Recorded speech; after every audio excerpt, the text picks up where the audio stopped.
Hello students, आज हम करने वाले हैं chapter 5 periodic classification of elements के इन-टेक्स्ट क्वेश्चन एंड एक्सरसाइज के questions. One by one questions हम यहाँ डिस्कस करेंगे। तो चलिए शुरू करते हैं। शुरू करने से पहले प्लीज इस चैनल को लाइक कर दीजिए एंड सब्सक्राइब कर दीजिए। और अगर ये वीडियो में आपको लगता है कि कुछ इम्प्रूवमेंट के चांसेस हैं, so please write in the comment box. चलिए स्टार्ट करते हैं। Okay, so in text question पहला है पेज नंबर 181 का। Did Dobereiner triads also exist in the column of Newland octaves? Compare करना है एंड फाइंड आउट। सो देखिए, डुबेनियर ट्रायड्स क्या थे। डुबेनियर ने उस समय नॉन एलिमेंट्स को उन्होंने डिवाइड 3 के ग्रुप में डिवाइड किया था, और अगर हम उन 3 ग्रुप्स को इंक्रीजिंग ऑर्डर में अरेंज करते थे तो मिडिल वाले का जो एटॉमिक मास था वो बाकी के 2 एटम के एवरेज मास के इक्वल था। तो हमें डुबेनियर ट्रायड ढूंढना है Mendeleev periodic, not Mendeleev, Newland periodic table में। तो देखिए हम, yes, only one triad exist and that was lithium, sodium and potassium, ये वाले एलिमेंट। ये एक डुबेनियर ट्रायड्स भी है। सो इन न्यूलैंड ऑक्टेव्स में हमें एक डुबेनियर ट्रायड्स मिलता है जो है लिथियम, सोडियम और पोटेशियम का। नेक्स्ट क्वेश्चन है पेज 81 पे ही। What are the limitations of Dobereiner's classification? तो डुबेनियर क्लासिफिकेशन के क्या ड्रॉबैक थे, मतलब लिमिटेशंस, मतलब उसमें कमी क्या थी? तो आंसर है, he could find only 3 triads and could not arrange all elements. Why could not arrange all elements? डुबेनियर के टाइम पे there was 20 elements. 20 में से उन्होंने 3 triads बनाए। 3 triads मतलब 3, और 8 triads में कितने एलिमेंट थे? 3. So total 9 elements he could arrange. बाकी के triads बने ही नहीं। So बाकी के कितने हैं? 20 minus 9, 11. 11 एलिमेंट मतलब मोर देन 50% को तो वो अरेंज ही नहीं कर पाए। So this was the limitations of Mendeleev के भाई डुबेनियर ट्रायड्स। ठीक है। क्वेश्चन 3 है, what were the limitations of Newland law of octaves? तो Newland law of octaves got rejected हुआ, मतलब कुछ ना कुछ इसमें कमियां थी। And what was that? तो पहला था कि जो लॉ ऑफ ऑक्टेव्स था वो सिर्फ कैल्शियम, ओके, यहाँ थोड़ा सा गड़बड़ है, स्पेस होना चाहिए, अप टू कैल्शियम, यहाँ पे अप टू कैल्शियम है, up to then space calcium. तो जो ऑक्टेव्स लॉ था वो सिर्फ कैल्शियम तक काम कर रहा था। कैल्शियम तक काम कर रहा था मतलब there was 56 element at the time of Newland, और कैल्शियम तक ही उसने काम किया। And after that it did not follow the rules. Next limitation, तो ये एक लिमिटेशन था कि अगर आपने टेबल बनाई है तो it should be valid for all up to calcium, and after that it was not working, तो that was considered as limitation. Second point क्या था? सेकंड पॉइंट था, न्यूलैंड ने सोच लिया था कि सिर्फ 56 एलिमेंट्स ही नेचर में होते हैं और आगे कोई भी एलिमेंट डिस्कवर नहीं होंगे। बट इन द फ्यूचर जब नए एलिमेंट डिस्कवर्ड हुए, इंक्लूडिंग द इनर्ट गैसेस, तो वो एलिमेंट्स न्यूलैंड की टेबल में फिट ही नहीं हुए। सो this was the second limitation. Next क्या था? मेंडलीव ने सारे एलिमेंट्स को अरेंज करने के लिए कुछ एलिमेंट्स, 2 एलिमेंट्स को एक साथ रखा था। 2 एलिमेंट एक साथ रखा था, that up to that it is fine. लेकिन उन्होंने क्या किया, अनलाइक एलिमेंट्स को एक ग्रुप में रख दिया, और उसका एग्जांपल था कोबाल्ट एंड निकिल, जो कि उन्होंने हैलोजन ग्रुप में रख दिया था, मतलब फ्लोरीन एंड फ्लोरीन के साथ। और जबकि कोबाल्ट और निकिल दोनों मेटल हैं जो मैग्नेटिक प्रॉपर्टी शो करती हैं, जैसे कि आयरन, तो कोबाल्ट और निकिल किसके जैसे हैं? आयरन के साथ। तो उन्होंने उसको अलग दूर रख दिया था, मतलब कोबाल्ट और निकिल से आयरन काफी दूर था। तो ये भी एक लिमिटेशन था कि हम जो क्लासीफाई कर रहे हैं एलिमेंट को एक जगह पे रख रहे हैं अकॉर्डिंग टू देयर प्रॉपर्टी। अगर आप डिफरेंट प्रॉपर्टी वाले को एक साथ रखेंगे एंड सेम प्रॉपर्टी वाले को if you keep differently at different places, so this is a drawback. Next जो है lower atomic mass of element placed after lower atomic mass. Okay, ये थोड़ा उल्टा है। यहाँ पे क्या होगा कि जो lower atomic mass है उसको higher atomic mass के बाद रखे थे। तो this is typing mistake. higher atomic mass, lower atomic mass जो element थे वो higher atomic mass के बाद में रखे हुए थे। तो ये एक क्या है, ड्रॉबैक है। तो these were the drawbacks because of which जो न्यूलैंड लॉ ऑफ ऑक्टेव था वाज रिजेक्टेड। नेक्स्ट क्वेश्चन जो है वो इंटेक्स्ट क्वेश्चन है पेज 85 पे। तो पेज 85 का पहला क्वेश्चन है, हम use Mendeleev periodic table to predict the formula for the oxides of the following element. तो हमें पोटेशियम, कार्बन, एल्यूमिनियम, सिलिकॉन और बेरियम का ऑक्साइड प्रिडिक्ट करना है मेंडलीव पीरियोडिक टेबल यूज करके। तो ये मैंने यहाँ मेंडलीव पीरियोडिक टेबल रखी हुई है। तो यहाँ से देखिए आपको ऑक्साइड ढूंढना है। तो मेंडलीव ने क्या किया था, ऑक्साइड का फॉर्मूला यहाँ टॉप में लिखा हुआ है। मतलब ये वाला अगर आपको क्लियर नहीं तो मैं लिख देती हूँ। सपोज R2O है, तो ये एक एलिमेंट R है, एलिमेंट को उन्होंने R से डिनोट किया। उस ग्रुप के सारे एलिमेंट्स को सपोज हम R एज्यूम करते हैं। तो ग्रुप 1 के एलिमेंट जब ऑक्साइड बनाएंगे तो वो किस फॉर्म में बनाएंगे, R2O के फॉर्म में। जैसे फॉर एग्जांपल हमें पोटेशियम का ऑक्साइड का फॉर्मूला लिखना है, तो पोटेशियम टेबल में ढूंढिए कहाँ है, yes it is in group 1 here somewhere, correct. ये है पोटेशियम, तो ग्रुप 1 का है। ग्रुप 1 के ऑक्साइड का फॉर्मूला है R2O। R मतलब उस ग्रुप का एलिमेंट। तो हम R को रिप्लेस कर देंगे K से, तो K का ऑक्साइड क्या हो जाएगा, K2O। Clear, okay. अब देखिए कार्बन किस ग्रुप में आता है, कार्बन आ रहा है आपका 4th ग्रुप में, यहाँ देखिए।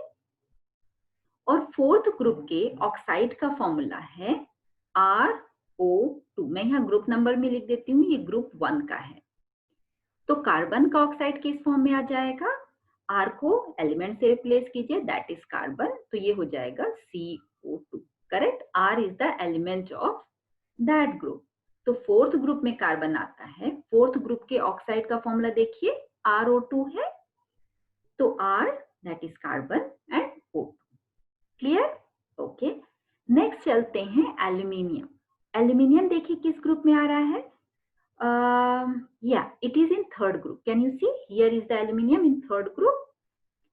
तो 3rd ग्रुप के ऑक्साइड का फॉर्मूला, आई थिंक ये फॉन्ट छोटा है, if you are not able to see तो इसीलिए मैं यहाँ साइड में लिख रही हूँ। उसका ऑक्साइड का फॉर्मूला है R2O3। 3rd ग्रुप का एल्यूमिनियम का पूछा उन्होंने। एल्यूमिनियम मेंडलीव पीरियोडिक टेबल में 3rd ग्रुप में आती है। तो 3rd ग्रुप का ऑक्साइड है R2O3। R को उस ग्रुप के एलिमेंट मतलब एल्यूमिनियम का ऑक्साइड चाहिए तो एल्यूमिनियम से रिप्लेस कीजिए, तो एल्यूमिनियम का ऑक्साइड आ जाएगा Al2 एंड O3। नेक्स्ट है सिलिकॉन। तो देखिए सिलिकॉन किस ग्रुप में आता है, it is in 4th group, again in the group of carbon, okay. तो 4th ग्रुप का जो ऑक्साइड है वो RO2 होता है, हमने ऑलरेडी लिखा है, ठीक है।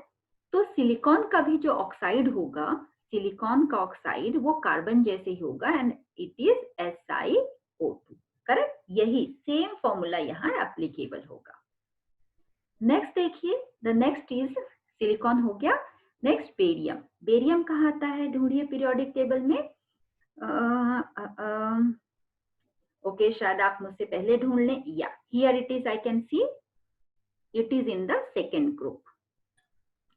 2nd ग्रुप का जो ऑक्साइड है वो उसका फॉर्मूला है RO, ओके। तो R को हमें किससे रिप्लेस करना है, उस ग्रुप के एलिमेंट से। तो आप किसी भी एलिमेंट से रिप्लेस करते हैं, यहाँ पे उन्होंने पूछा है बेरियम, तो बेरियम का ऑक्साइड क्या हो जाएगा according to the formula BaO, clear? So ये मेंडलीव की पीरियोडिक टेबल से हमें ऑक्साइड ढूंढना था, which is I have written there. The next question of page 85 is beside gallium, gallium के अलावा which other elements have since been discovered that were left by Mendeleev in his periodic table? Any two बताने हैं, मतलब gallium के अलावा Mendeleev periodic table में किन किन एलिमेंट्स के लिए स्पेस छोड़ी गई थी जो बाद में डिस्कवर्ड हुए. करेक्ट?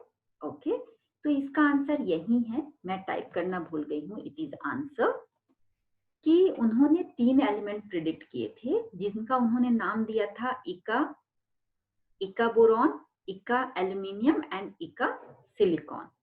और वो 3 एलिमेंट कौन कौन से ढूंढे गए? इका बोरॉन मतलब स्कैंडियम, इका एल्यूमिनियम को उन्होंने गैलियम दिया, उन्होंने गैलियम दिया हुआ है, एंड इका सिलिकॉन मतलब जर्मेनियम. तो हमें 2 अदर एलिमेंट्स बताने हैं. तो it is nothing but scandium and germanium जो बाद में डिस्कवर किए गए after the Mendeleev periodic table. Clear? The third question is what were the criteria used by Mendeleev in creating his periodic table? So Mendeleev ने periodic table create करने के लिए कौन कौन से क्राइटेरिया यूज किए? तो आंसर वाज मेंडलीव के टाइम में 63 एलिमेंट्स थे. तो उन्होंने क्या किया, इनका सारे एलिमेंट्स की प्रॉपर्टी का रिलेशन उनके एटॉमिक मास से देखा. मतलब what is the relation between the physical and chemical properties with their atomic mass? तब एटॉमिक मास को फिजिकल और केमिकल प्रॉपर्टी से रिलेट करने की कोशिश की. That is one criteria. उसके बाद उन्होंने क्या किया कि फिजिकल और केमिकल प्रॉपर्टी जो एक जैसी थी उनको उन्होंने ग्रुप कर दिया. और केमिकल प्रॉपर्टी स्टडी करने के लिए मेंडलीव ने ऑक्सीजन एंड हाइड्रोजन को चूज किया. मतलब सारे element how they form their oxide and their hydride. तो ऑक्सीजन एंड हाइड्रोजन ही क्यों उन्होंने चूज किया? क्योंकि ये 2 एलिमेंट ऐसे थे जो ऑलमोस्ट ऑल अदर एलिमेंट के साथ रिएक्ट कर रहे थे. इवन दे रिएक्ट खुद से भी, जैसे ऑक्सीजन और हाइड्रोजन आपस में भी रिएक्ट करते हैं. तो मेंडलीव ने इन्हीं के ऑक्साइड और हाइड्राइड को बेस मान के बाकी के एलिमेंट की प्रॉपर्टी स्टडी की और उनको क्लासिफाई किया. So these were the 2 criteria Mendeleev has used in his periodic table for creating periodic table. Next question है, why do you think the noble gases are placed in a separate group? Okay, तो noble gases को separate group में क्यों place किया होगा? Because वो inert, उनकी property inert होती है. मतलब they are different from any other element. बाकी के element की reactivity either it is low or high, but the inert gases की property मतलब वो कैसे होती है? inert मतलब they do not react at all, है ना. और दूसरा कि उनका concentration environment में बहुत कम होता है. यहाँ पे आप तीसरा भी मेंशन कर सकते हैं. the third is कि ये जो एलिमेंट्स हैं मतलब इनर्ट प्रॉपर्टी है, कॉन्सेंट्रेशन लो है, प्लस इनका जो इलेक्ट्रॉनिक कॉन्फ़िगरेशन है वो एक जैसा है. मतलब इनकी आउटर मोस्ट शेल में 8 इलेक्ट्रॉन है ना. सारे इनर्ट गैसेस में आउटर मोस्ट शेल में 8 इलेक्ट्रॉन है, एक्सेप्ट हीलियम जिसकी आउटर मोस्ट शेल में 2 इलेक्ट्रॉन है. हीलियम के लिए एक ही शेल होती है और फर्स्ट शेल में तो 2 इलेक्ट्रॉन से ज्यादा रह नहीं सकते. That is why. तो दीज आर द आप बोल सकते हैं few reasons because of which noble gases को सेपरेट रखा गया है in a separate group. Next question है पेज 90 का क्वेश्चन 1. तो क्वेश्चन क्या बोल रहा है, how could the modern periodic table remove various anomalies of Mendeleev periodic table? Anomalies मतलब drawback or you can say limitations. तो Mendeleev periodic table में जो limitations थी उसको modern periodic table ने कैसे remove किया? तो उसका आंसर है पहला, जो Mendeleev थे उन्होंने बोला increasing order of their atomic masses, ठीक है, उन्होंने increasing order of atomic masses बोला, फिर खुद ही जो मोर एटॉमिक मास थे उनको लेस एटॉमिक मास से पहले रख दिया ताकि वो ग्रुप में फिट हो जाएं। ओके, यहाँ पे एक ग्रुप की स्पेलिंग रॉन्ग है, GROUP, करेक्ट। तो इंक्रीजिंग ऑर्डर में होना चाहिए था, अब हायर मास को पहले रख दिया फिर लोअर मास के एलिमेंट को रखा, तो दिस इज अ ड्रॉबैक। और हमने लेक्चर 1 में देखा था कि कोबाल्ट का मास हायर होता है, निकल का लोअर, लेकिन कोबाल्ट को निकल से पहले रखा गया है, तो ये एक एनोमली थी। अब मॉडर्न पीरियोडिक टेबल ने क्या किया, यहाँ देखिए मॉडर्न पीरियोडिक टेबल में उन्होंने बोला कि नहीं भाई, हम एटॉमिक मास की बात नहीं करते हैं, we talk about atomic number. तो क्योंकि कोबाल्ट का एटॉमिक नंबर लेस है इसलिए उसको पहले रखा गया, अब मास उसका हायर है तो दैट इज कोइंसिडेंस। तो कोबाल्ट को हम पहले लिखेंगे being less atomic number and निकल को हम बाद में रखेंगे। तो ये जो क्राइटेरिया था इंक्रीजिंग ऑर्डर ऑफ मास, वो मॉडर्न पीरियोडिक टेबल ने एक्सेप्ट ही नहीं किया। उन्होंने बोला नहीं भाई, हम मास नहीं, हम एटॉमिक नंबर की बात करते थे। तो जो एनोमलीज थी मेंडलीव पीरियोडिक टेबल में वो खत्म हो गई। क्लियर? ओके। दूसरा जो ड्रॉबैक था आइसोटोप्स। आइसोटोप्स के मास डिफरेंट होते हैं। अब मास डिफरेंट होते हैं लेकिन एटॉमिक नंबर सेम होता है, करेक्ट। तो मेंडलीव के अकॉर्डिंग उनको डिफरेंट स्पेस मिलना चाहिए था, क्योंकि उनके मास डिफरेंट हैं तो उनको इंक्रीजिंग ऑर्डर ऑफ मास के अकॉर्डिंग सेपरेट प्लेस मिलना चाहिए था, लेकिन मेंडलीव ने सेपरेट प्लेस नहीं दिया, तो ये ड्रॉबैक था। तो मॉडर्न पीरियोडिक टेबल में वो एनोमलीज कैसे दूर हुई? मॉडर्न पीरियोडिक टेबल ने फिर से बोला नहीं भाई, हम atomic mass, we do not talk about atomic mass, we talk about atomic number. अब क्योंकि isotopes have same atomic mass, तो हम उन सबको एक ही प्लेस पे रख देंगे। तो ये दूसरी एनोमलीज पे फिनिश हो गई। थर्ड था no fix position for hydrogen, क्योंकि वो एल्कली और हाइड्रोजन दोनों की प्रॉपर्टी दिखाते हैं। यहाँ काफी स्पेलिंग मिस्टेक हो गई है, so I just correct over here. ये है रिजेंबल, रिजेंबल मतलब दिखाना, तो that is one.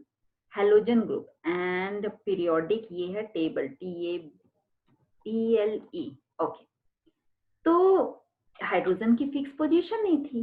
Modern periodic table में अप टू सम एक्सटेंट उसकी प्रॉब्लम सॉल्व हो गई है, एक्चुअली हुई तो आज तक भी नहीं है। एक मिनट, ये है group, sorry for spelling mistake. Okay, so modern periodic table में बोला गया कि ये इलेक्ट्रॉन डोनर और एक्सेप्टर, मतलब अल्कली और हेलोजन दोनों की तरह काम करता है, लेकिन इसका एटॉमिक नंबर 1 है, मतलब इसके आउटर मोस्ट शेल में एक इलेक्ट्रॉन है जो कि अल्कली का है। अल्कली के आउटर मोस्ट शेल में भी 1 इलेक्ट्रॉन होते हैं, इनको हम अल्कली मेटल के साथ रखेंगे। क्योंकि हाइड्रोजन की प्रॉपर्टी अल्कली से अलग है तो उसके ग्रुप में तो रखेंगे, लेकिन ग्रुप से थोड़ा हटके। तो अगर आप देखें मॉडर्न पीरियोडिक टेबल, तो यहाँ से होता है स्टार्ट लिथियम, फिर उसके नीचे सोडियम, और हाइड्रोजन को इससे थोड़ा गैप देके ऊपर लिखा जाता है हाइड्रोजन, मतलब वो ग्रुप 1 में होके भी ग्रुप 1 में नहीं है। ठीक है? Okay, the next question of page 90 is name 2 elements you would expect to show chemical reactions similar to magnesium. What is the basis for your choice? तो हमें 2 एलिमेंट बताने हैं जिनकी केमिकल रिएक्शन मैग्नीशियम जैसे हो। तो 2 एलिमेंट बताने के बाद आपको ये बताना है कि आपने ये 2 एलिमेंट किस बेसिस पे, मतलब कौन सा क्राइटेरिया लेके चूज किया है। Okay, so answer is beryllium and calcium. Again calcium के spelling माशाल्लाह, calcium। ओके, तो कैल्शियम और बेरिलियम 2 एलिमेंट हैं जो मैग्नीशियम के ग्रुप में आते हैं, तो इनकी प्रॉपर्टी मैग्नीशियम जैसे होगी। क्यों एंड हमने ये क्यों चूज किया है, कौन सा क्राइटेरिया यूज किया है? क्योंकि ये दोनों सेम ग्रुप के एलिमेंट हैं as the magnesium is second group के, और एक ही ग्रुप के जो एलिमेंट होते हैं उनके आउटर मोस्ट शेल में सेम इलेक्ट्रॉन होते हैं। तो अगर आउटर मोस्ट इलेक्ट्रॉन सेम हैं तो उनकी केमिकल प्रॉपर्टीज भी सेम होगी। So this is the criteria we use beryllium and calcium. Question 3 is name. क्या नेम करना है? The first part is 3 elements, हमें 3 एलिमेंट्स बताने हैं that have a single electron in their outermost shell। ठीक है, तो outermost shell में अगर सेम इलेक्ट्रॉन है तो मतलब उनका ग्रुप नंबर सेम होगा, क्योंकि एक ग्रुप नंबर में outermost shell के इलेक्ट्रॉन जो होते हैं वो कांस्टेंट होते हैं। तो इसलिए हमने क्या किया, element should be from same group. ये मैंने आंसर उसी के बाजू में लिख दिया है। तो same outer most shell electron होने के लिए हमें सेम ग्रुप से एलिमेंट लेना पड़ेगा। तो मैंने वही किया, element should be from same group as same group elements have same number of outermost electron. Same कितना आ गया, बाप रे, सेम ही हो गया। Okay, so outer most shell electron कितने होने चाहिए? Lithium, sodium and potassium, because they are group 1। तो इन सबका आउटर मोस्ट शेल में एक इलेक्ट्रॉन होगा, क्योंकि ग्रुप नंबर हमें ये भी बताता है कि आउटर मोस्ट शेल में कितने इलेक्ट्रॉन हैं, है ना। तो उन्होंने बोला सिंगल इलेक्ट्रॉन होना चाहिए, इसलिए मैंने ग्रुप 1 के एलिमेंट लिए। Second part of it is 2 elements that have 2 electrons in their outermost shell। अब outermost shell में आपको 2 इलेक्ट्रॉन चाहिए तो ग्रुप 2 से उठाना पड़ेगा, और ग्रुप 2 के एलिमेंट है beryllium, magnesium and calcium. Correct? So this is the answer. Next, 3 elements with filled outermost shell। Filled outermost shell मतलब outermost shell completely filled होनी चाहिए। तो ऐसे कौन से एलिमेंट हैं? आउटर शेल में मैक्सिमम 8 इलेक्ट्रॉन होते हैं, तो outermost shell में अगर 8 इलेक्ट्रॉन है मतलब वो 18th ग्रुप का है। 18th ग्रुप में इनर्ट गैसेस होती हैं और वो है नियॉन, एर्गॉन, क्रिप्टॉन। जेनॉन भी होती है, लेकिन उन्होंने 3 एलिमेंट्स बोला तो हमने 3 ही लिखा। करेक्ट? तो होप सो कि ये क्वेश्चन आपको अच्छे से समझ में आया होगा। क्वेश्चन 4 इज, 4 का a part it says lithium, sodium, potassium are all metals that reacts with water to liberate hydrogen gas. मतलब ये जब 3 metal lithium, sodium, potassium water के साथ रिएक्ट करती है तो हाइड्रोजन गैस इवॉल्व होती है। Is there any similarity in the atom of these elements? तो क्या ऐसा कुछ सिमिलर है जिसकी वजह से तीनों के तीनों एटम वाटर के साथ रिएक्ट के हाइड्रोजन गैस देते हैं? तो हमें वो सिमिलैरिटी बतानी है। तो आंसर क्या है? Yes, 3 of them have same number of electron in their outermost shell। तो ये तीनों एलिमेंट के आउटरमोस्ट शेल में सेम इलेक्ट्रॉन है। अगला स्टेटमेंट आप लिख सकते हैं, they belongs to the same group, that is why their chemical property is same। मैं रिपीट करती हूँ, ये स्टेटमेंट लिखने के बाद नेक्स्ट स्टेटमेंट आपको यहां लिखना है इसके आगे, they belong to the same group, that is why their chemical property is same। ठीक है? The second question is, helium is an unreactive gas and neon is a gas of extremely low reactivity। मतलब helium तो unreactive है ही, और उस neon जो है वो बहुत कम रिएक्टिविटी शो करती है। तो what if anything do their atoms have in common? तो क्या उनमें कुछ कॉमन है? यस, वो दोनों एटम जो हैं उनकी outer most shell completely filled है। कंप्लीटली फिल्ड है मतलब कि आउटर मोस्ट, यहां मैंने लिखा है ऑक्टेट, ये ऑक्टेट की जगह आप लिख लीजिए कंप्लीटली फिल्ड शेल। क्योंकि हीलियम की फर्स्ट शेल होती है तो उसमें 2 इलेक्ट्रॉन हैं, नियॉन की सेकेंड शेल होती है तो सेकेंड ऑनवर्ड किसी भी शेल में अगर वो आउटर मोस्ट शेल है तो मैक्स टू मैक्स 1 इलेक्ट्रॉन रह सकते हैं, इसलिए नियॉन का आउटर मोस्ट शेल में 1 इलेक्ट्रॉन है, तो उसको हम बोलेंगे completely filled outer most shell. Clear? So इन दोनों में यही कॉमन है कि they have completely filled outer most shell. हमारा नेक्स्ट क्वेश्चन है, in the modern periodic table which are the matters among the first 10 elements। तो मैंने यहाँ first 10 elements के first 10 एलिमेंट्स के नाम लिख दिए हैं, hydrogen, helium, lithium, beryllium, boron, carbon, nitrogen, oxygen, fluorine and neon. So out of these 10 element आपको बताना है कि मेटल कौन कौन से हैं। तो देखिए, जो लेफ्ट की तरफ होते हैं पीरियोडिक टेबल में, they show metal, and right की तरफ मोस्टली नॉन मेटल। तो हाइड्रोजन और helium they are non metal, lithium, beryllium metal है, बोरॉन जो है वो मेटलॉइड कैरेक्टरिस्टिक है, मतलब ना तो वो मेटल में काउंट होता ना ही नॉन मेटल में। तो लिथियम, बेरिलियम इज मेटल, बाकी के सारे नॉन मेटल हैं। क्लियर? ओके, नेक्स्ट क्वेश्चन है question number 6। By considering their position in the modern periodic table, which one of the following elements would you expect to have maximum metallic characters? Okay, तो यहाँ हमें क्या करना है, यहाँ कुछ एलिमेंट्स दिए हुए हैं, इनके मैं नाम बता देती हूँ, gallium, germanium, arsenic, selenium and beryllium. In element में सबसे ज्यादा मेटेलिक कैरेक्टर किसका है? तो हमने जो पीरियोडिसिटी है वो लेक्चर 1 में कंप्लीट की है। तो अगर आपने वो नहीं देखा है तो that video is very useful to understand these concept.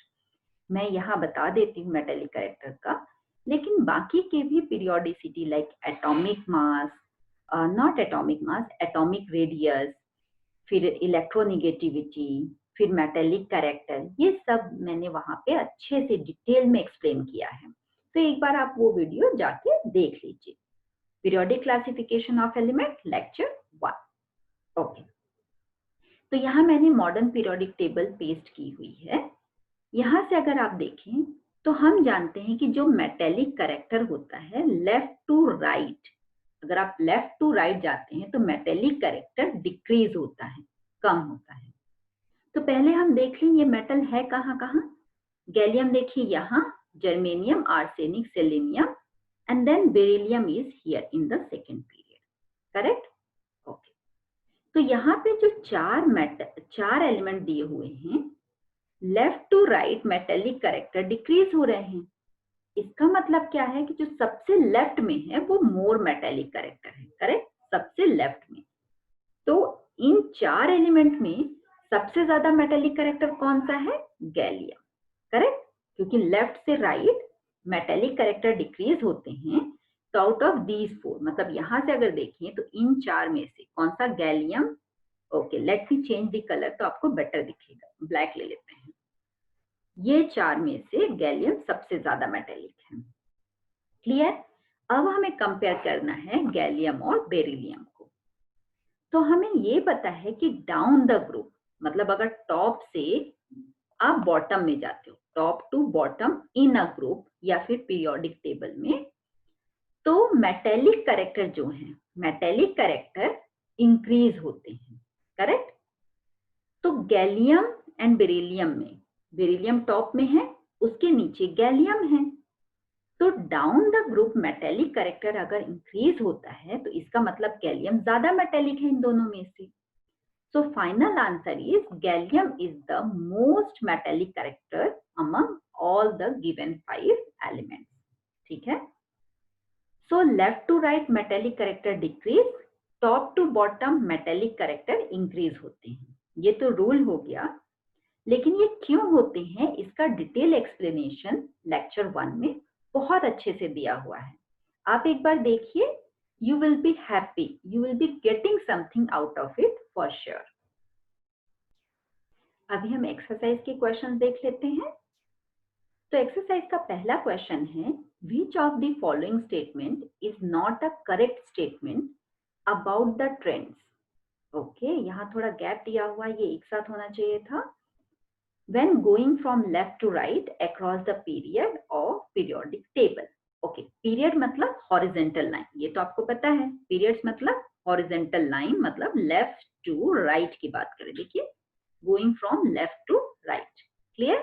Okay, the elements become less metallic in nature, correct? हमने इसके प्रीवियस क्वेश्चन नहीं देखा कि लेफ्ट टू राइट जब हम जाते हैं तो वो लेस मेटेलिक या फिर नॉन मेटेलिक होता जाता है। तो the first one is correct. The number of valence electron increases, ये भी ट्रू है। जब हम लेफ्ट टू राइट जाते हैं तो एक एक इलेक्ट्रॉन बढ़ता जाता है, एंड वो जो एक्स्ट्रा इलेक्ट्रॉन है वो आउटर मोस्ट शेल में आता है। आउटर मोस्ट शेल के इलेक्ट्रॉन को ही हम वैलेंस इलेक्ट्रॉन बोलते हैं। इट मीन्स जब आप लेफ्ट टू राइट जाते हैं तो वैलेंस इलेक्ट्रॉन इंक्रीज होंगे। करेक्ट, तो सेकेंड स्टेटमेंट भी करेक्ट है। थर्ड वाला देखते हैं, atoms lose their electron more easily. Okay, तो देखिए जब आप लेफ्ट टू राइट जाते हैं तो साइज क्या होती है, डिक्रीज होती है। एलिमेंट्स की साइज डिक्रीजेस, साइज डिक्रीज होगी तो जो आउटर मोस्ट शेल के इलेक्ट्रॉन है वो न्यूक्लियस के ज्यादा क्लोज होंगे। If they are more close to the nucleus what will happen, वो इजिली बाहर नहीं जा सकते। Correct, because there is more force of attraction. Nucleus और आउटर मोस्ट शेल के बीच का अट्रैक्शन फोर्स बढ़ जाएगा क्योंकि वो क्लोजर हैं, तो इसलिए वो इजिली लूज नहीं करेगा इलेक्ट्रॉन। और यहाँ पे बोल रहा है left to right electron more easily lose करते, मतलब सी वाला रॉन्ग है। और उन्हें यही पूछा ना, which one is not correct, not correct. ध्यान दीजिएगा, जनरली क्या होता है कि हम एग्जाम में इतने पैनिक होते हैं, स्ट्रेस्ड होते हैं कि ये हम नॉट पढ़ना ना भूल ही जाते हैं। मोस्ट ऑफ द टाइम हम हाफ क्वेश्चन रीड करते हैं और उसके अकॉर्डिंग अपना आंसर दे के आ जाते हैं। तो be careful like reading the question correctly. Last वाला भी देखते हैं। लास्ट वाला क्या बोल रहा है, the oxide become more acidic. True, जब आप लेफ्ट टू राइट जाएंगे नॉन मेटेलिक कैरेक्टर बढ़ेगा और नॉन मेटल के ऑक्साइड एसिडिक होते हैं। वेरी इंपॉर्टेंट, लिख लीजिए, नॉन मेटल जो होते हैं उनके ऑक्साइड एसिडिक नेचर के होते हैं। One more thing very important, जब भी आप पढ़ने बैठें, चाहे वो कोई वीडियो हो या टेक्स्ट बुक हो या स्कूल का नोट्स हो, कुछ भी, तो प्लीज नोटबुक और पेन लेके बैठें। क्योंकि जो हम लिख के सीखते हैं ना वो कभी रीड करके उतना परफेक्ट नहीं सीख सकते, है ना। तो ऑलवेज मेक श्योर कि आप नोटबुक अपने साथ लेके बैठें, ठीक है, एंड कीप राइटिंग ऑलवेज। तो ये सारे होप सो आप लिख रहे हैं, और नहीं लिख रहे हैं तो अब लिखना शुरू कर दीजिए, ठीक है। Okay, the question 2 of exercise is element X form a chloride with the formula XCl2। Okay, ये XCl2 जो लिखा है दैट इज समथिंग फुट पे 2 है, XCl और फुट पे 2 चाहिए। Which is a solid with a high melting point. ये जो क्लोराइड है ये सॉलिड है और इसका मेल्टिंग पॉइंट बहुत ज्यादा है, ऐसा ये इसकी प्रॉपर्टी के बारे में बता रहे हैं। X would most likely be in the same group of the periodic table as, बोल रहा है कि X इन एलिमेंट के किस ग्रुप में, मतलब सोडियम के ग्रुप में आएगा, मैग्नीशियम के ग्रुप में, एल्यूमिनियम या सिलिकॉन के ग्रुप में। सोडियम ग्रुप 1 का है, magnesium group 2, aluminium group 13 and silicon group 14, ठीक है। ओके, तो XL2 इनके ग्रुप 1 के आउटर मोस्ट शेल में एक इलेक्ट्रॉन, ग्रुप 2 के आउटर मोस्ट शेल में 2, 3 एंड 4, 13th ग्रुप के outer most shell electron, outer most shell में 3 इलेक्ट्रॉन होते हैं। और आपको XCl2 चाहिए, तो देखिए जो X है उसने क्लोरीन से रिएक्ट किया है और Cl2 बनाया है। तो क्लोरीन क्या करता है, एक इलेक्ट्रॉन लेता है। यहाँ पे 2 क्लोरीन है, इसका मतलब एक क्लोरीन और एक क्लोरीन, 2 इलेक्ट्रॉन इन्होंने लिया है। और दिया किसने है, X ने। मतलब X के आउटर मोस्ट शेल में 2 इलेक्ट्रॉन होने चाहिए थे, तभी वो दोनों क्लोरीन को एक एक दे सकता है। Means X has 2 electron in outermost shell, in its outermost shell, correct? And outermost shell में 2 इलेक्ट्रॉन है, it means it belong to group number 2, correct? outermost shell 2 electron means it belongs to group 2, and group 2 का कौन सा element है यहाँ पे, it is magnesium. So it says X would likely to be in the same group of the periodic table as, the answer is magnesium. वो magnesium के group का element है। क्लियर? ओके, जो क्वेश्चन 3 है that is very important and fundamental question also. क्या बोल रहा है, which element has A, two shells, both of which are completely filled with electron.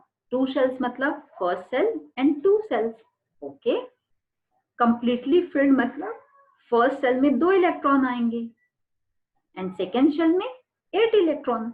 Correct. और दोनों फिल्ड है मतलब फर्स्ट सेल में 2 इलेक्ट्रॉन है, सेकेंड भी फिल्ड है मतलब 8 इलेक्ट्रॉन होगा.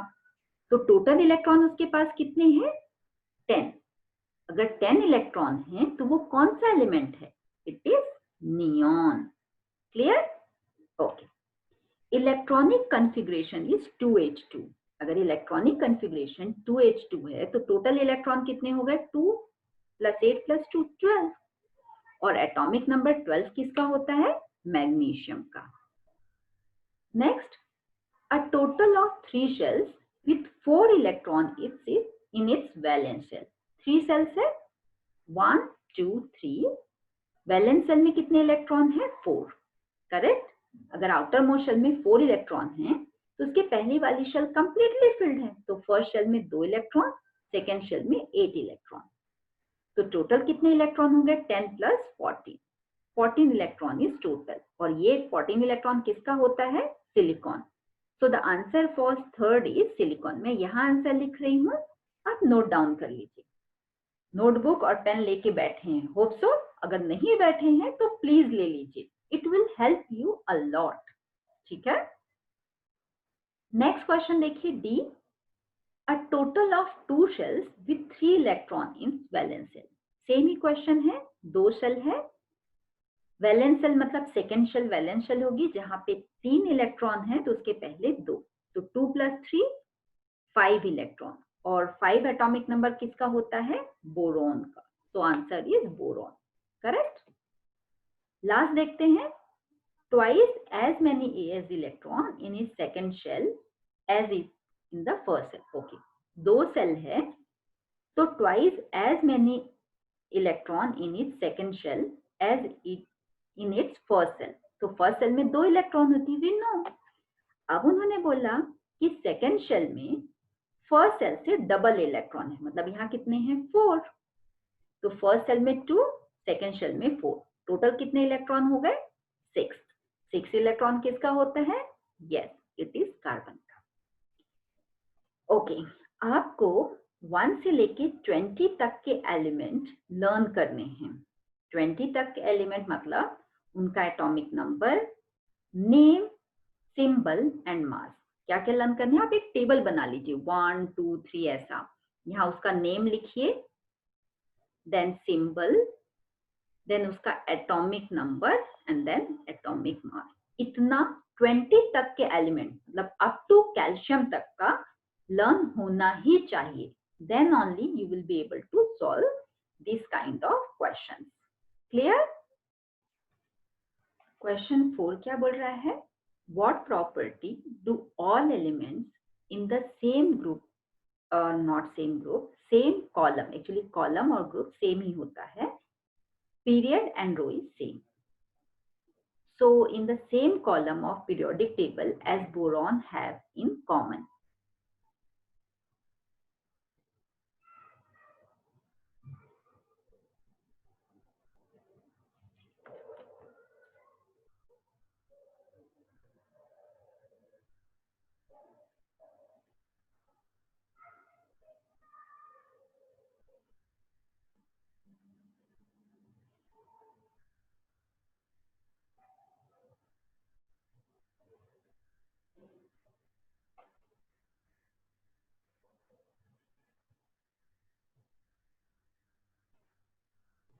ओके. मुझे लगा स्क्रीन शेयर नहीं है, but I think screen share है.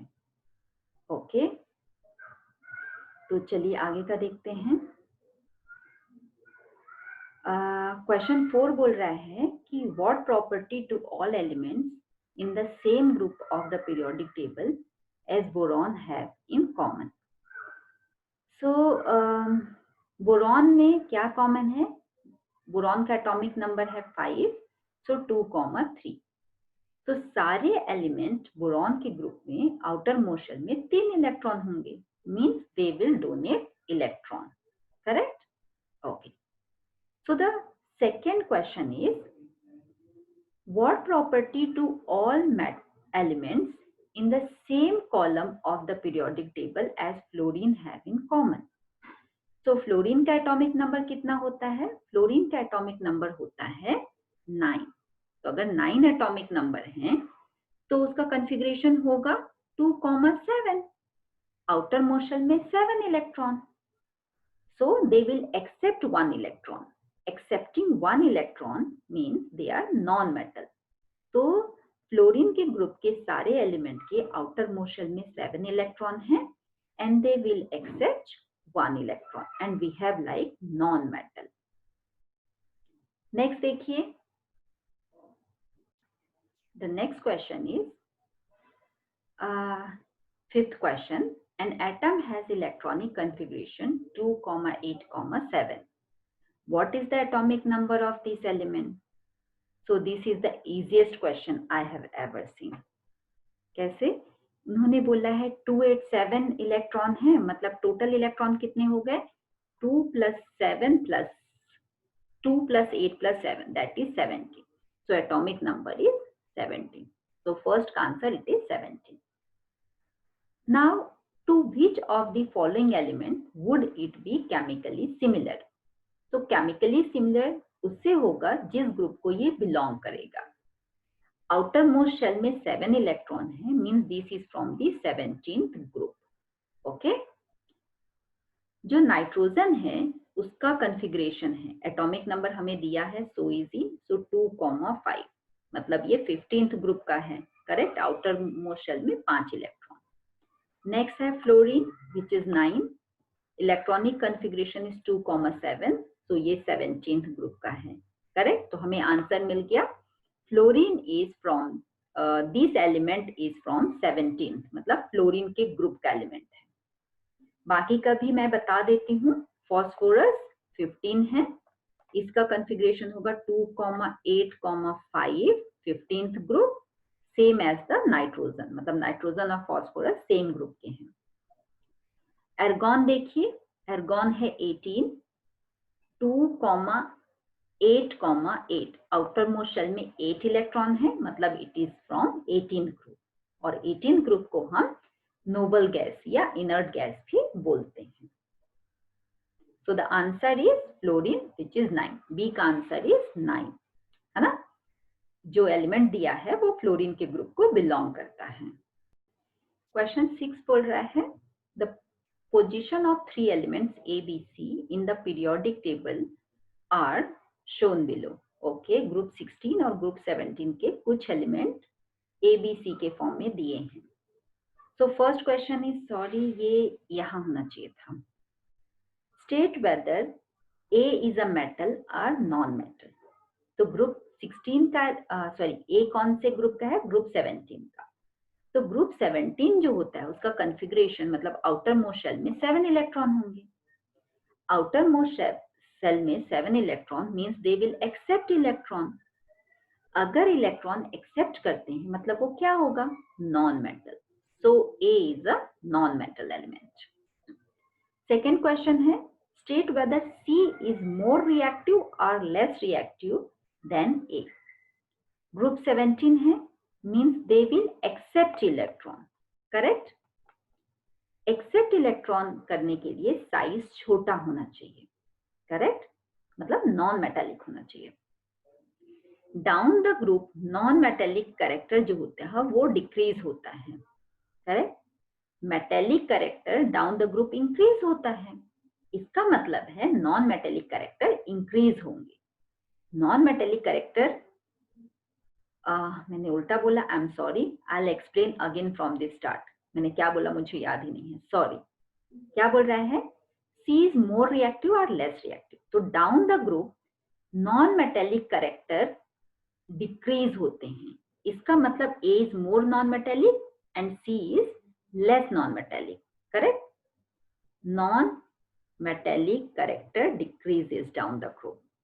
इसका मतलब A more non-metallic है, मतलब smaller in size है, so it will take electron more easily compared to C.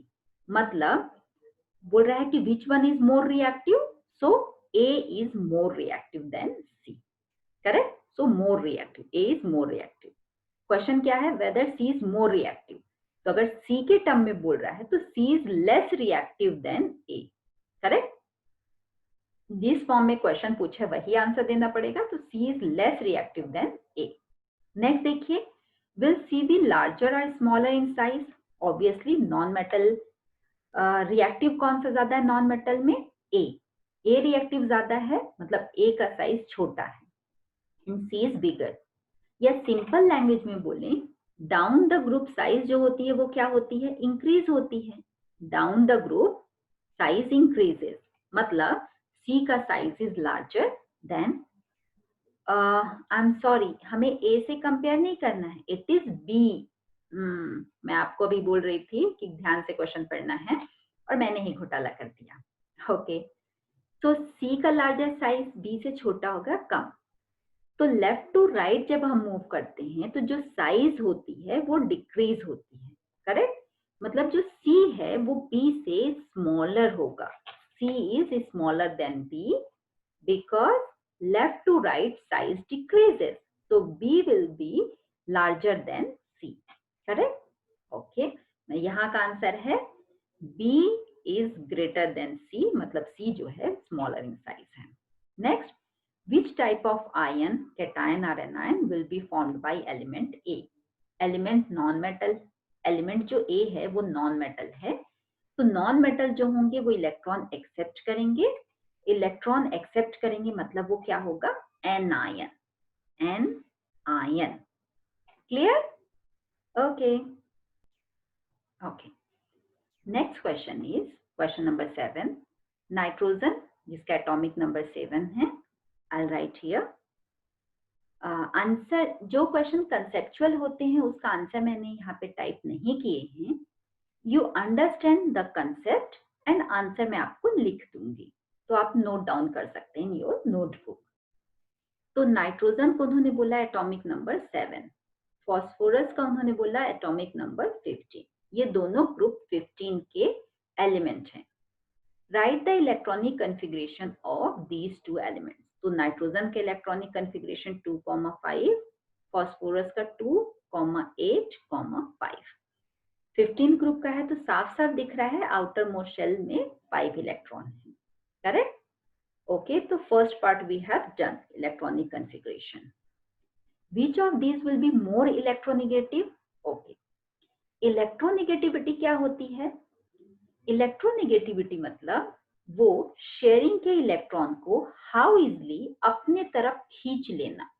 मतलब इलेक्ट्रॉन को अपने तरफ खींचने की प्रॉपर्टी को इलेक्ट्रोनेगेटिव बोलते हैं. सो जो ज्यादा नॉन मेटेलिक होगा it will be more electronegative.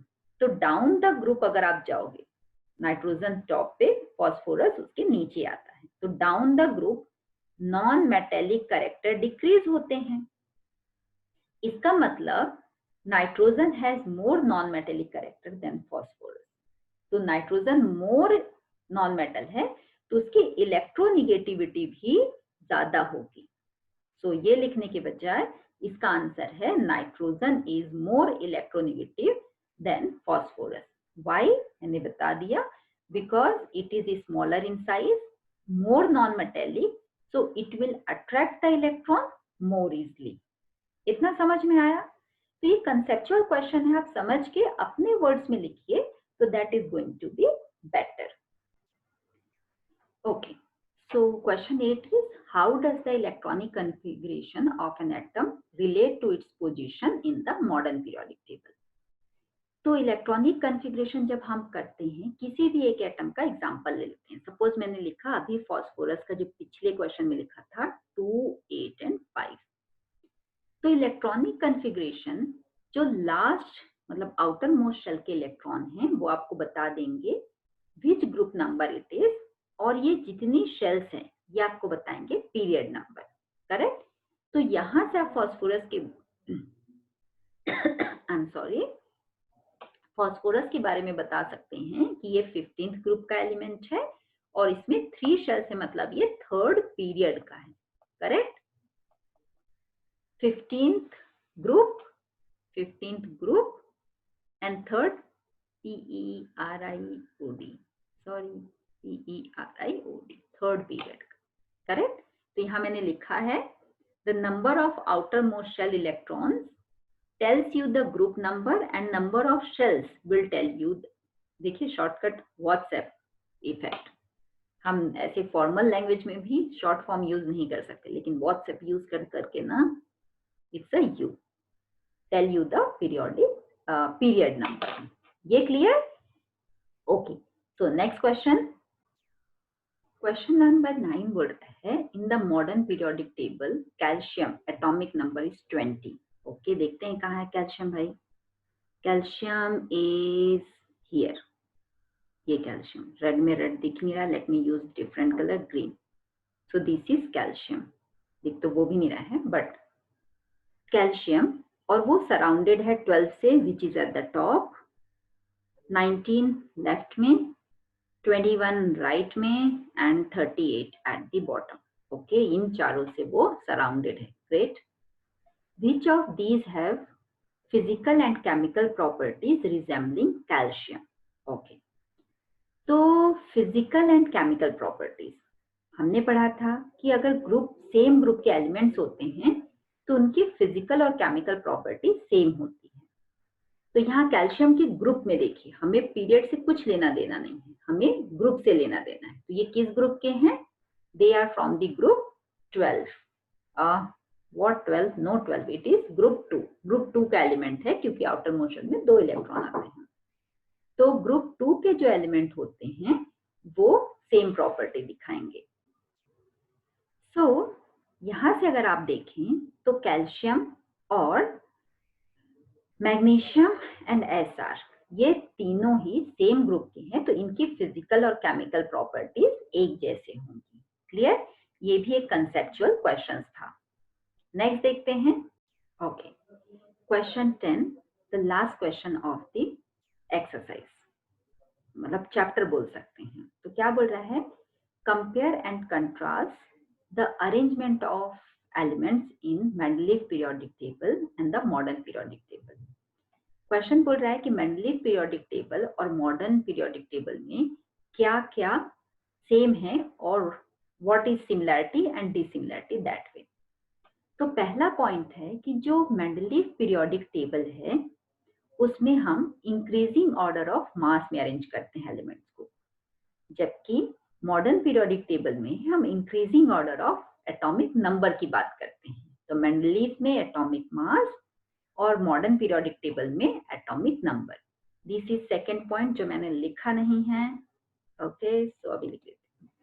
Second point क्या बोलता है कि जो मेंडलीव पीरियोडिक टेबल है वो ये नहीं बताती कि प्रॉपर्टीज एक इंटरवल के बाद रिपीट क्यों होते हैं, जबकि मॉडर्न पीरियोडिक टेबल उस बात को लॉजिकली बताती है क्योंकि आउटर मोस्ट शेल में इलेक्ट्रॉन सेम है तो उनकी केमिकल और फिजिकल प्रॉपर्टी सेम होगी। ये आपका थर्ड पॉइंट है।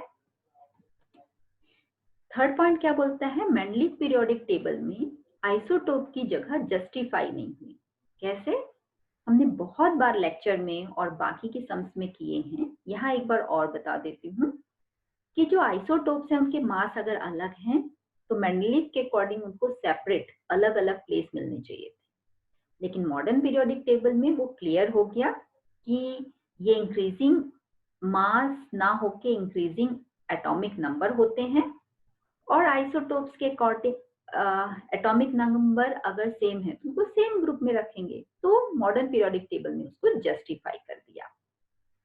सो मेंडलीव का जो लॉ एनोमलीज थी वो मॉडर्न पीरियोडिक टेबल में सारी क्लियर हो गई थी। तो ये हमारा मॉडर्न पीरियोडिक टेबल मतलब periodic classification of elements complete हो गया। इसके बाद हम नेक्स्ट चैप्टर मैथ्स का करेंगे and that is area related to circles.